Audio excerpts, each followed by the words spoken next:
Bonjour à tous. Alors dans la première vidéo de l'année, je vous avais proposé un petit défi, donc 42 jours de méditation d'affilée, et je dois dire que j'ai été très heureux de votre enthousiasme. Alors c'est vrai que cette vidéo n'a pas été énormément regardée, mais par contre ce qui m'a fait très plaisir, c'est que les réactions en commentaire étaient vraiment emballées, ce qui montre que pour ceux d'entre vous qui ont regardé la vidéo, vous avez été nombreux à vous lancer. Alors déjà, un grand bravo à vous si vous vous êtes engagé dans ce défi, et je vous dis bravo même si vous n'avez pas réussi à faire 42 jours successifs ou si vous avez arrêté avant. Déjà le simple fait, je crois, de relever le défi et de prendre ce temps pour vous, je pense que c'est déjà pas rien, surtout si vous souffrez d'anxiété. Alors j'attends maintenant vos commentaires sous cette vidéo pour savoir ce que vous avez retiré de ces 42 jours.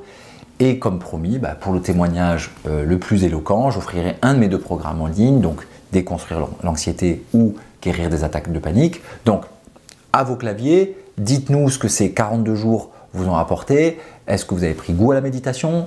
Est-ce que ça a eu un impact sur votre anxiété? Est-ce que vous avez détesté ça? Pourquoi pas?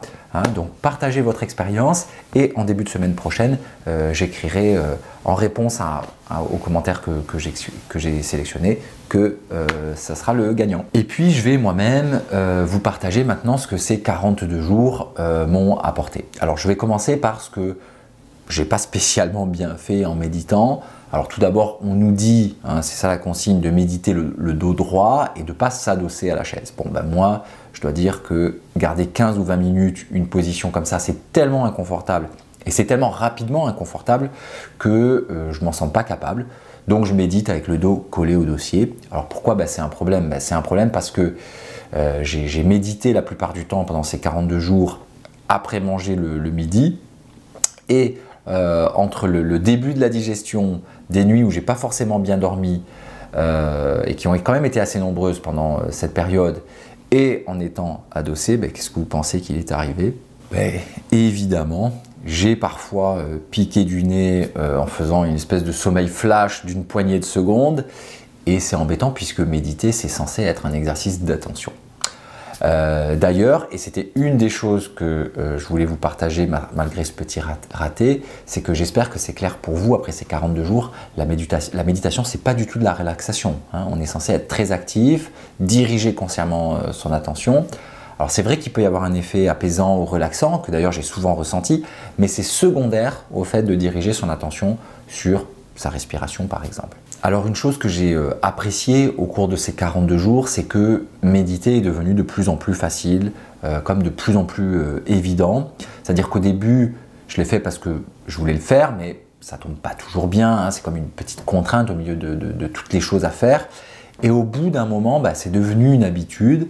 Et quelque chose que j'ai vraiment ressenti, c'est que quand c'est devenu une habitude comme ça, j'ai plus du tout négocié dans ma tête, j'ai plus procrastiné, j'ai plus reculé, c'est acté, c'est maintenant, puis c'est tout.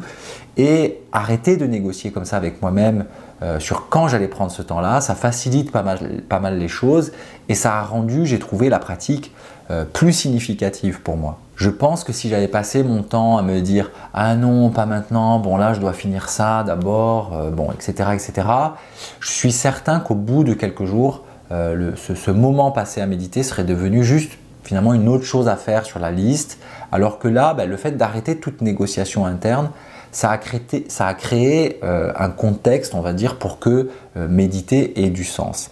Et c'est pour ça, je crois qu'avec l'habitude, c'est comme si il s'était opéré une espèce de renversement complet dans les priorités, c'est-à-dire que toutes les tâches à faire dans une journée qui sont très envahissantes, quand on a des patients, des courriels, des plateformes de formation, des appels, de la compta, des vidéos à faire, etc., etc., etc.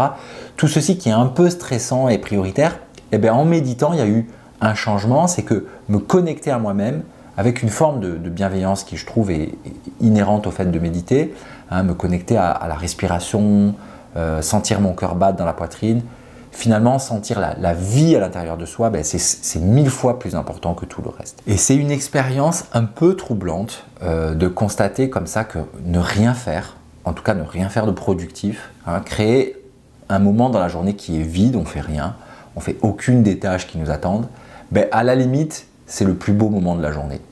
Et d'ailleurs, je ne sais pas si vous avez fait cette expérience, mais c'est quelque chose qui s'est passé vraiment régulièrement pour moi. Je m'assois, j'attends le gong, je ferme les yeux. Et à la seconde même où je ferme les yeux, je me dis enfin. C'est-à-dire enfin un moment dans la journée où j'ai passé mon temps à courir, à résoudre des problèmes, à m'agiter. Ben, enfin un moment de calme, enfin un moment un peu contemplatif. Et c'est là où il y a quelque chose que je trouve qui est un peu spirituel dans la méditation. C'est-à-dire que contempler la présence de la vie en soi, comme je l'ai dit, pour quelques instants, ben, c'est un moment qui se suffit à lui-même parce que je ne sais pas pour vous, mais pour ma part, je trouve que je m'émerveille assez peu en temps normal du fait d'être vivant, hein, je veux dire de le constater vraiment. Et c'est quelque chose qui a duré en dehors des méditations, par exemple en m'entraînant en course à pied, d'avoir à certains moments mieux conscience de la chance de pouvoir faire ça, d'avoir un corps en santé, d'être finalement un peu plus présent et un peu plus conscient de ce qui se passe dans mon corps, de la foulée, de l'air sur la peau et tout simplement du bonheur qu'il y a à faire ça, même dans les moments difficiles où on force, où j'étais essoufflé. Alors évidemment, ce n'était pas constant bien sûr, hein, mais juste de temps en temps.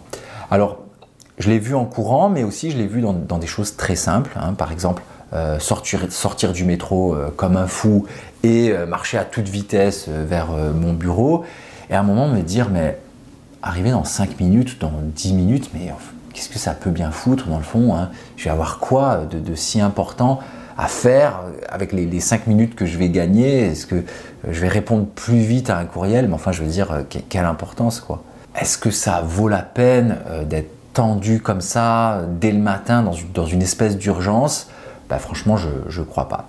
Et ça, c'est une des choses que j'ai le plus apprécié en méditant régulièrement, être plus déposé après la méditation, apprécier la lenteur, le calme pendant la méditation, mais aussi en dehors des séances de méditation, je dirais que c'est quelque chose qui m'a beaucoup apporté de ce point de vue-là. Et puis une autre et peut-être dernière chose que je voulais vous partager et que j'ai apprécié pendant ces 42 jours, c'est le fait que la méditation, ben, ça ne peut pas se rater.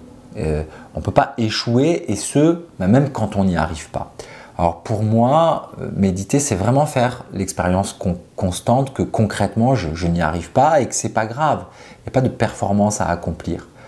Pourquoi je dis que j'y arrive pas? Ben, parce que, comme je vous l'ai dit, parfois je me suis assoupi et surtout parce que mon esprit ne me fout jamais la paix en fait. C'est-à-dire que les commentaires, les associations d'idées, les souvenirs, la to-do list, tout ça, ça ne s'arrête jamais. Et donc méditer, pour moi, c'est pas essayer de faire taire mon esprit, mais c'est constater l'impossibilité de le faire taire. En tout cas c'est ça mon expérience. Peut-être qu'il y en a certains parmi vous qui arrivent plus facilement à une forme de tranquillité. C'est peut-être plus facile pour certains d'entre vous, mais pour moi, c'est complètement impossible que mon esprit s'arrête de commenter, de parler, de comparer, d'analyser, etc. Et donc, comme ça, c'est perdu d'avance, il n'y a pas vraiment d'échec en fait. Hein. Du moment qu'on prend ce temps pour soi, on médite, hein, peu importe comment ça se passe. Et j'avais fait du yoga pendant quelques années et j'ai retrouvé ce sentiment que performer n'était vraiment pas la chose importante et c'est quelque chose que j'ai vraiment retrouvé et apprécié dans la méditation. J'ai parlé dans une vidéo des enjeux que j'avais pu avoir et que je peux continuer à avoir occasionnellement avec la performance, comment ça a été anxiogène pour moi. Et donc ça, c'est quelque chose que j'ai beaucoup apprécié dans le fait de méditer. Voilà, je pourrais en dire peut-être un petit peu plus, mais disons que c'est ça les points importants que ces 42 jours m'ont apporté. Voilà, je suis curieux de savoir pour vous, pour ceux qui ont fait le défi jusqu'à son terme, ces 42 jours successifs, ou qui, si vous avez fait 20 jours successifs, vous avez fait un raté, puis vous avez repris, on s'en fiche, c'est déjà très bien encore une fois d'avoir pris ce temps-là pour vous. Donc partagez-moi tout ça. Et puis, je suis curieux de vous lire, d'en savoir un petit peu plus sur votre expérience à vous. Et puis, si jamais vous avez fait ce défi et que vous n'êtes pas encore abonné à la chaîne, c'est le moment de le faire. Je vous dis à très bientôt. Bye bye.